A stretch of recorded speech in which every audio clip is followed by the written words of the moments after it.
ದೇವರ ನಮಗೆ ಸ್ತೋತ್ರವಾಗಲಿ. ನ್ಯಾಯಸ್ಥಾಪಕರು 3ನೇ ಅಧ್ಯಾಯ.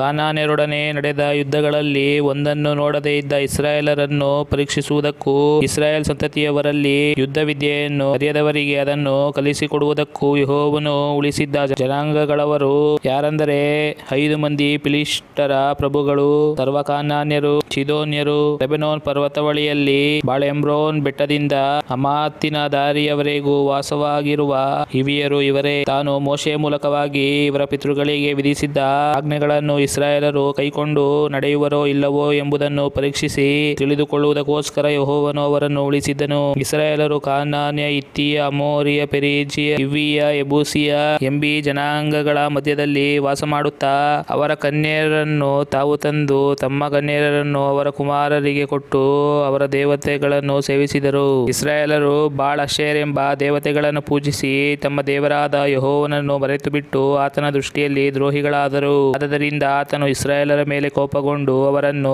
2 ನದಿಗಳ ಮಧ್ಯದಲ್ಲಿರುವ ಆರಾಮ್ ರಾಜ್ಯದ ಅರಸನಾದ ಕೂಷನ್-ರಿಷಾತಯಿಮ್ ಎಂಬವನಿಗೆ ಮಾರಿಬಿಟ್ಟನು. ಅವರು 8 ವರ್ಷಗಳವರೆಗೂ ಅವನಿಗೆ ದಾಸರಾಗಿದ್ದರು. ಇಸ್ರಾಯೇಲರು ಯೆಹೋವನಿಗೆ ಮೊರೆಯಿಟ್ಟಾಗ ಆತನು ಅವರನ್ನು ಬಿಡಿಸುವುದಕ್ಕೋಸ್ಕರ ರಕ್ಷಕರನ್ನು ಎಬ್ಬಿಸಿದನು. ಕಾಲೇಬನ ತಮ್ಮನೂ ಕೆನಜನ ಮಗನೂ ಆದ ಒತ್ನೀಯೇಲನೇ ಆ ರಕ್ಷಕನು. ಯೆಹೋವನ ಆತ್ಮವು ಅವನ ಮೇಲೆ ಬಂದದ್ದರಿಂದ ಅವನು ಇಸ್ರಾಯೇಲರ ನ್ಯಾಯಸ್ಥಾಪನೆಗೋಸ್ಕರ ಯುದ್ಧಕ್ಕೆ ಹೊರಟನು. ಯೆಹೋವನು 2 ನದಿಗಳ ಮಧ್ಯದಲ್ಲಿರುವ ಆರಾಮ್ ರಾಜ್ಯದ ಅರಸನಾದ ಕೂಷನ್-ರಿಷಾತಯಿಮನನ್ನು ಅವನ ಕೈಗೆ ಒಪ್ಪಿಸಿಕೊಟ್ಟದ್ದರಿಂದ ಅವನು ಅವನನ್ನು ಪೂರ್ಣವಾಗಿ ಸೋಲಿಸಿಬಿಟ್ಟನು. ದೇಶದಲ್ಲಿ 40 ವರ್ಷಗಳ ಪರ್ಯಂತರ ಸಮಾಧಾನವಿತ್ತು. ತರುವಾಯ ಕೆನಜನ ಮಗನಾದ ಒತ್ನೀಯೇಲನು ಮರಣ ಹೊಂದಿದನು. ಇಸ್ರಾಯೇಲರು ತಿರುಗಿ ಯೆಹೋವನ ದೃಷ್ಟಿಯಲ್ಲಿ ದ್ರೋಹಿಗಳಾದರು. ಆತನು ಅವರ ದ್ರೋಹದ ನಿಮಿತ್ತ ಮೋವಾಬ್ಯರ ಅರಸನಾದ ಎಗ್ಲೋನನನ್ನು ಅವರಿಗೆ ವಿರೋಧವಾಗಿ ಬಲಪಡಿಸಿದನು. ಅವನು ಅಮ್ಮೋನಿಯರನ್ನೂ ಅಮಲೇಕ್ಯರನ್ನೂ ಕೂಡಿಸಿಕೊಂಡು ಹೊರಟು ಬಂದು ಇಸ್ರಾಯೇಲರನ್ನು ಸೋಲಿಸಿ ಖರ್ಜೂರ ನಗರವನ್ನು ಹಿಡಿದನು. ಇಸ್ರಾಯೇಲರು ಅವನಿಗೆ 18 ವರ್ಷ ದಾಸರಾದರು. ಅವರು ಯೆಹೋವನಿಗೆ ಮೊರೆಯಿಡಲು ಆತನು ಅವರನ್ನು ರಕ್ಷಿಸುವುದಕ್ಕೋಸ್ಕರ ಬೆನ್ಯಾಮೀನ್ ಕುಲದ ಗೇರನ ಮಗನಾದ ಯೆಹೂದನನ್ನು ಎಬ್ಬಿಸಿದನು. ಅವನು ಎಡಚನಾಗಿದ್ದನು. ಇಸ್ರಾಯೇಲರು ಅವನ ಮೂಲಕವಾಗಿ ಮೋವಾಬ್ಯರ ಅರಸನಾದ ಎಗ್ಲೋನನಿಗೆ ಕಪ್ಪವನ್ನು ಕಳುಹಿಸಿದರು. ಅವನು ತನಗೋಸ್ಕರ ಒಂದು ಗುದ್ದು ಮೊಳ ಉದ್ದವಾದ ಇಬ್ಬಾಯಿ ಕತ್ತಿಯನ್ನು ಮಾಡಿ ಅದನ್ನು ಬಟ್ಟೆಗಳ ಕೆಳಗೆ ಬಲಗಡೆಯ ಸೊಂಟಕ್ಕೆ ಕಟ್ಟಿಕೊಂಡು ಹೋಗಿ ಮೋವಾಬ್ಯರ ಅರಸನಾದ ಎಗ್ಲೋನನಿಗೆ ಕಪ್ಪವನ್ನು ಒಪ್ಪಿಸಿದನು. ಎಗ್ಲೋನನು ಬಲು ಕೊಬ್ಬಿದ್ದವನು. ಯೆಹೂದನು ಕಪ್ಪವನ್ನು ಒಪ್ಪಿಸಿದ ಮೇಲೆ ಅದನ್ನು ಹೊತ್ತುಕೊಂಡು ಬಂದ ಆಳುಗಳನ್ನು ಕಳುಹಿಸಿ ಬಿಟ್ಟು ತಾನು ಗಿಲ್ಗಾಲಿನಲ್ಲಿರುವ ವಿಗ್ರಹ ಸ್ಥಳದಿಂದ ಹಿಂದಿರುಗಿ ಎಗ್ಲೋನನ ಬಳಿಗೆ ಬಂದು, ಅರಸನೇ, ನಿನಗೆ ತಿಳಿಸತಕ್ಕದ್ದೊಂದು ರಹಸ್ಯವದೆ ಅಂದನು. ಆಗ ಅರಸನು ನಿಶ್ಶಬ್ದ ಅನ್ನಲು ಅವನ ಸೇವಕರೆಲ್ಲರೂ ಹೊರಗೆ ಹೋದರು. ಅರಸನು ತನ್ನ ತಂಪಾದ ಮೇಲುಪ್ಪರಿಯಲ್ಲಿ ಒಬ್ಬನೇ ಕೂತುಕೊಂಡಿದ್ದಾಗ ಯೆಹೂದನು ಅವನ ಬಳಿಗೆ ಹೋಗಿ, ನಿನಗೆ ಹೇಳಬೇಕಾದದೊಂದು ದೈವೋಕ್ತಿ ಇದೆ ಎನ್ನಲು ಅವನು ಆತನ ಸಿಂಹಾಸನದಿಂದೆದ್ದನು. ಆಗ ಯೆಹೂದನು ಎಡಗೈ ಚಾಚಿ ಬಲಗಡೆಯ ಸೊಂಟಕ್ಕೆ ಕಟ್ಟಿದ್ದ ಕತ್ತಿಯನ್ನು ಹಿರಿದು ಅವನ ಹೊಟ್ಟೆಯಲ್ಲಿ ತಿವಿದನು. ಅಲಗು ಹಿಡಿಯು ಹೊಟ್ಟೆಯೊಳಗೆ ಹೊಕ್ಕವು. ಅವನು ಕತ್ತಿಯನ್ನು ಹೊರಗೆ ತೆಗೆದರಿಂದ ಕೊಬ್ಬು ಅಲುಗನ್ನು ಸುತ್ತಿಕೊಂಡಿತ್ತು, ಮಲವು ಹೊರಗೆ ಬಂದಿತ್ತು. ಯೆಹೂದನು ಪಡಸಲೆಗೆ ಬಂದು ಮೇಲುಪ್ಪರಿಗೆಯನ್ನು ಕದವನ್ನು ಮುಚ್ಚಿ ಬೀಗ ಹಾಕಿ ಹೊರಟು ಹೋದನು. ತರುವಾಯ ಸೇವಕರು ಅಲ್ಲಿ ಬಂದು ಬಾಗಿಲಿಗೆ ಬೀಗ ಹಾಕಿರುವುದನ್ನು ಕಂಡು ಅರಸನು ತಂಪಾದ ಕೋಣೆಗೆ ಸೇರಿದ ಪಾಯಖಾನೆಗೆ ಹೋಗಿರಬೇಕು ಅಂದುಕೊಂಡು ತಮಗೆ ಬೇಸರವಾಗುವ ತನಕ ಕಾಯುತ್ತಾ ಇದ್ದರು. ಆದರೂ ಕದಗಳು ತೆರೆಯಲ್ಪಡದೆ ಇರುವುದನ್ನು ನೋಡಿ ಬೀಗದ ಕೈಯನ್ನು ತೆಗೆದುಕೊಂಡು ಬಾಗಿಲನ್ನು ತೆರೆಯಲು ಇಗೋ, ಅವನ ಒಡೆಯನು ಸತ್ತು ಬಿದ್ದಿದ್ದನು. ಅವರು ತಡಮಾಡುವಷ್ಟರಲ್ಲಿ ಯೆಹೂದನು ತಪ್ಪಿಸಿಕೊಂಡು ವಿಗ್ರಹಗಳಿಂದ ಸ್ಥಳದಲ್ಲಿ ಹೊಳೆ ದಾಟಿ ಸೆಹೀರಾ ಎಂಬಲ್ಲಿಗೆ ಬಂದು ಎಫ್ರಾಯೀಮ್ ಪರ್ವತ ಪ್ರದೇಶದಲ್ಲಿ ಕೊಂಬನ್ನು ಊದಿದನು. ಆಗ ಇಸ್ರಾಯೇಲರು ಅವನ ಬಳಿಗೆ ಬಂದು ಘಟ್ಟ ಇಳಿದು ಅವನ ಸಂಗಡ ಹೊರಟರು. ಅವನು ಅವರ ನಾಯಕನಾಗಿ, ನನ್ನನ್ನು ಹಿಂಬಾಲಿಸಿರಿ, ಯೆಹೋವನು ನಿಮ್ಮ ಶತ್ರುಗಳಾದ ಮೋವಾಬ್ಯರನ್ನು ನಿಮ್ಮ ಕೈಗೆ ಒಪ್ಪಿಸಿದ್ದಾನೆಂದು ಹೇಳಲು ಅವರು ಅವನನ್ನು ಹಿಂಬಾಲಿಸಿ ಮೋವಾಬಿಗೆ ಹೋಗುವ ಆಯಗಡಗಳನ್ನೆಲ್ಲ ಹಿಡಿದರು. ಯಾರನ್ನೂ ದಾಟಗೊಡಲಿಲ್ಲ.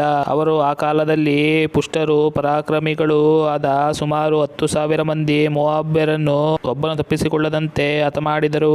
ಆ ದಿವಸದಲ್ಲಿ ಮೋವಾಬ್ಯರು ಇಸ್ರಾಯೇಲರಿಂದ ತಗ್ಗಿಸಲ್ಪಟ್ಟರು. ದೇಶದಲ್ಲಿ 80 ವರ್ಷ ಸಮಾಧಾನವಿತ್ತು. ಯೆಹೂದನ ತರುವಾಯ ಆನಾತನ ಮಗನಾದ ಶಮ್ಗರನು ಎದ್ದು ಎತ್ತಿನ ಮುಳ್ಳುಗೋಲಿನಿಂದ 600 ಮಂದಿ ಫಿಲಿಷ್ಟಿಯರನ್ನು ಹತಮಾಡಿ ಇಸ್ರಾಯೇಲರನ್ನು ರಕ್ಷಿಸಿದನು. ಆಮೆನ್. ದೇವರ ನಾಮಕ್ಕೆ ಸ್ತೋತ್ರವಾಗಲಿ. ನ್ಯಾಯಸ್ಥಾಪಕರು 4ನೇ ಅಧ್ಯಾಯ. ಯೆಹೂದನು ಮರಣ ಹೊಂದಿದ ನಂತರ ಇಸ್ರಾಯೇಲರು ತಿರುಗಿ ಯೆಹೋವನ ದೃಷ್ಟಿಯಲ್ಲಿ ದ್ರೋಹಿಗಳಾದುದರಿಂದ ಆತನು ಅವರನ್ನು ಹಚೋರಿನಲ್ಲಿ ಆಳುತ್ತಿದ್ದ ಕಾನಾನ್ಯ ರಾಜನಾದ ಯಾಬೀನನಿಗೆ ಮಾರಿಬಿಟ್ಟನು. ಮ್ಲೇಚ್ಛರ ಅರೋಷೆತ್ ಎಂಬ ಪಟ್ಟಣದಲ್ಲಿ ವಾಸವಾಗಿದ್ದ ಸೀಸೆರನು ಅವನ ಸೇನಾಧಿಪತಿಯಾಗಿದ್ದನು. 900 ಕಬ್ಬಿಣದ ರಥಗಳುಳ್ಳ ಇವನು ಇಸ್ರಾಯೇಲರನ್ನು 20 ವರ್ಷಗಳ ತನಕ ಬಲವಾಗಿ ಬಾಧಿಸುತ್ತಿರಲು ಅವರು ಯೆಹೋವನಿಗೆ ಮೊರೆಯಿಟ್ಟರು. ಆ ಕಾಲದಲ್ಲಿ ಲಪಿದೋತನ ಹೆಂಡತಿಯಾದ ದೆಬೋರಳೆಂಬ ಪ್ರವಾದಿನಿಯು ಇಸ್ರಾಯೇಲರಲ್ಲಿ ನ್ಯಾಯ ತೀರಿಸುತ್ತಿದ್ದಳು. ಆಕೆಯು ಎಫ್ರಾಯೀಮ್ ಬೆಟ್ಟದ ಸೀಮೆಯಲ್ಲಿ ರಾಮಕ್ಕೂ ಬೆತೇಲಿಗೂ ಮಧ್ಯದಲ್ಲಿರುವ ದೆಬೋರಳ ಖರ್ಜೂರ ವೃಕ್ಷವೆಂಬ ಹೆಸರುಗೊಂಡ ಮರದ ಕೆಳಗೆ ಆಸೀನಳಾಗಿರುವಲ್ಲಿ ಇಸ್ರಾಯೇಲರು ನ್ಯಾಯ ನಿರ್ಣಯಕ್ಕೋಸ್ಕರ ಆಕೆಯ ಬಳಿಗೆ ಬರುತ್ತಿದ್ದರು. ಆಕೆಯು ನಫ್ತಾಲಿ ದೇಶದ ಕೆದೇಶ್ ಊರಿನಲ್ಲಿದ್ದ ಅಭಿನೋವಮ್ಮನ ಮಗನಾದ ಬಾರಾಕನನ್ನು ಕರೆಕಳುಹಿಸಿ ಅವನಿಗೆ, ನಿಶ್ಚಯವಾಗಿ ಇಸ್ರಾಯೇಲರ ದೇವರಾದ ಯೆಹೋವನು ನಿನಗೆ ಎದ್ದು ನಫ್ತಾಲಿ, ಜೆಬುಲೂನ್ ಕುಲಗಳಿಂದ 10,000 ಜನರನ್ನು ಕೂಡಿಸಿಕೊಂಡು ತಾಬೋರ್ ಬೆಟ್ಟಕ್ಕೆ ಹೋಗು.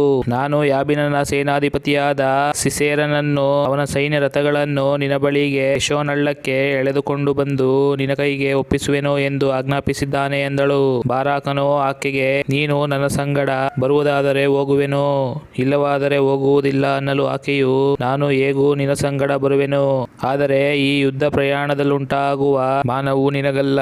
ಯೆಹೋವನು ಸಿಸೇರನನ್ನು ಒಬ್ಬ ಸ್ತ್ರೀಗೆ ಒಪ್ಪಿಸಿಕೊಡುವನು ಎಂದು ಹೇಳಿ ಎದ್ದು ಬಾರಾಕನೊಡನೆ ಕೆದೇಶಿಗೆ ಹೋದಳು. ಮತ್ತು ಬಾರಾಕನು ಜೆಬುಲೂನ್ಯರನ್ನು ನಫ್ತಾಲಿಯರನ್ನು ಕೆದೇಶಿಗೆ ಕರೆಸಿದನು. ಅಲ್ಲಿ 10,000 ಮಂದಿ ಅವನ ಹೆಜ್ಜೆ ಹಿಡಿದು ಯುದ್ಧಕ್ಕೆ ಹೋದರು. ದೆಬೋರಳು ಹೋದಳು. ಕೆನ್ಯನಾದ ಎಬೇರನು ಮೋಶೆ ಮಾವನಾದ ಓಬಾವನ ವಂಶದ ಉಳಿದ ಕೆನ್ಯರನ್ನು ಅಗಲಿ ಕೆದೇಶಿನ ಹತ್ತಿರವಿರುವ ಜಾನಾನಿವೆಂಬ ಊರಿನ ಎಲೋನ್ ವೃಕ್ಷದವರೆಗೆ ಬಂದು ಅಲ್ಲಿ ಗೂಡಾರ ಹಾಕಿಸಿಕೊಂಡಿದ್ದನು. ಅಭಿನೋವಾಮನ ಮಗನಾದ ಬಾರಾಕನು ತಾಬೋರ್ ಬೆಟ್ಟವನ್ನೇರಿ ಬಂದಿದ್ದಾನೆಂಬ ವರ್ತಮಾನವು ಸಿಸೇರನಿಗೆ ಮುಟ್ಟಿದಾಗ ಅವನು ತನ್ನ 900 ಕಬ್ಬಿಣದ ರಥಗಳನ್ನು ಎಲ್ಲಾ ಸೈನ್ಯವನ್ನು ತೆಗೆದುಕೊಂಡು ಮ್ಲೇಚ್ಛರ ಅರೋಷೆತಿನಿಂದ ಕಿಶೋನ್ ಹಳ್ಳಕ್ಕೆ ಬಂದನು. ಆಗ ದೆಬೋರಳು ಬಾರಾಕನಿಗೆ, ಏಳು, ಯೆಹೋವನು ಸೀಸೆರನನ್ನು ನಿನ್ನ ಕೈಗೆ ಒಪ್ಪಿಸುವ ದಿನವೂ ಇದೆ, ನಿಶ್ಚಯವಾಗಿ ಆತನು ತಾನೇ ನಿನ್ನ ಮುಂದಾಗಿ ಯುದ್ಧಕ್ಕೆ ಹೊರಡುವನು ಅನ್ನಲು ಬಾರಾಕನು ಬೇಗನೆ 10,000 ಜನರ ಸಹಿತವಾಗಿ ತಾಬೋರ್ ಬೆಟ್ಟದಿಂದ ಇಳಿದನು. ಯೆಹೋವನು ಸೀಸೆರನನ್ನು ಅವನೆಲ್ಲಾ ಸೈನ್ಯ ರಥಗಳನ್ನು ಬಾರಾಕನ ಮುಂದೆ ಗಲಿಬಿಲಿಪಡಿಸಿ ಕತ್ತಿಗೆ ಬಲಿ ಕೊಟ್ಟನು. ಸೀಸೆರನು ರಥದಿಂದ ಹಾರಿ ಓಡಿ ಹೋದನು. ಬಾರಾಕನು ಅವನ ಸೈನ್ಯ ರಥಗಳನ್ನು ಮ್ಲೇಚ್ಛರ ಅರೋಷೆತಿನವರೆಗೂ ಹಿಂದಟ್ಟಿದನು. ಸೀಸೆರನ ಸೈನ್ಯದವರೆಲ್ಲ ಕತ್ತಿಯಿಂದ ಹತರಾದರು, ಒಬ್ಬನು ಉಳಿಯಲಿಲ್ಲ. ಹಾಚೋರಿನ ಅರಸನಾದ ಯಾಬೀನನಿಗೂ ಕೇನ್ಯನಾದ ಎಬೇರನ ಮನೆಯವರಿಗೂ ಸಮಾಧಾನವಿದ್ದರಿಂದ ಸೀಸೆರನು ಕಾಲುನಡೆಯಾಗಿ ಕೇನ್ಯನಾದ ಎಬೇರನ ಹೆಂಡತಿಯಾದ ಯಾಯೇಲಳ ಗೂಡಾರದ ಕಡೆಗೆ ಹೋದನು. ಯಾಯೇಲಳು ಹೊರಗೆ ಹೋಗಿ ಸೀಸೆರನನ್ನು ಎದುರುಗೊಂಡು ಅವನಿಗೆ, ಸ್ವಾಮಿ, ಒಳಗೆ ಬನ್ನಿರಿ, ಹೆದರಬೇಡಿರಿ, ನಮ್ಮಲ್ಲಿ ಬನ್ನಿರಿ ಅನ್ನಲು ಅವನು ಗೂಡಾರದೊಳಗೆ ಹೋದನು. ಆಗ ಆಕೆಯು ಅವನನ್ನು ಕಂಬಳಿಯಿಂದ ಮುಚ್ಚಿದಳು. ಅವನು ಆಕೆಗೆ, ದಯವಿಟ್ಟು ಸ್ವಲ್ಪ ನೀರನ್ನು ಕೊಡು, ನನಗೆ ಬಹಳ ದಾಹವಾಗಿದೆ ಎಂದನು.